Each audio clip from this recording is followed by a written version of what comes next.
છેલ્લા કેટલાક સમયથી ગુજરાત રાજ્ય વાલ્મીકી સંગઠન દ્વારા પોતાની પડતર માંગણીઓ માટે તંત્રમાં અનેક વખત રજૂઆત કરી છે। ત્યારે આજે અરવલ્લી જિલ્લામાં ગુજરાત વાલ્મીકી સંગઠન દ્વારા દંડવત યાત્રા શરૂ કરાઈ હતી। માલપુરથી દિલ્હી સુધી દંડવત યાત્રા શરૂ કરાઈ છે। સંગઠન અધ્યક્ષ લાલજી ભગત દ્વારા યાત્રા શરૂ કરાઈ હતી। વાલ્મીકી સમાજના પડતર માંગણીઓને લઈ આંદોલન શરૂ કરાયું હતું। વડાપ્રધાન નરેન્દ્ર મોદીને દંડવત યાત્રા કરી આપશે વેદના પત્ર આજથી શરૂ કરાયેલા દંડવત યાત્રા 1 વર્ષ સુધી ચાલશે। ગુજરાતની કચેરીઓમાં કામ કરતા સફાઈ કામદારોને કાયમી કરવાની મુખ્ય માંગ છે।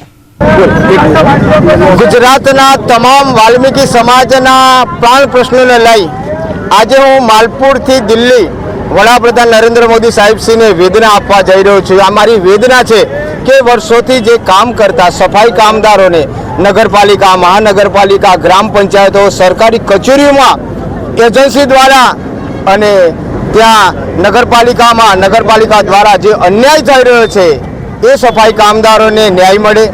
અમારી જે 2 જગ્યાઓ હતી જિલ્લા દીઠ એ બંધ કરવામાં આવી છે। અમોને અનામતનો પણ લાભ આપવામાં નથી આવ્યો।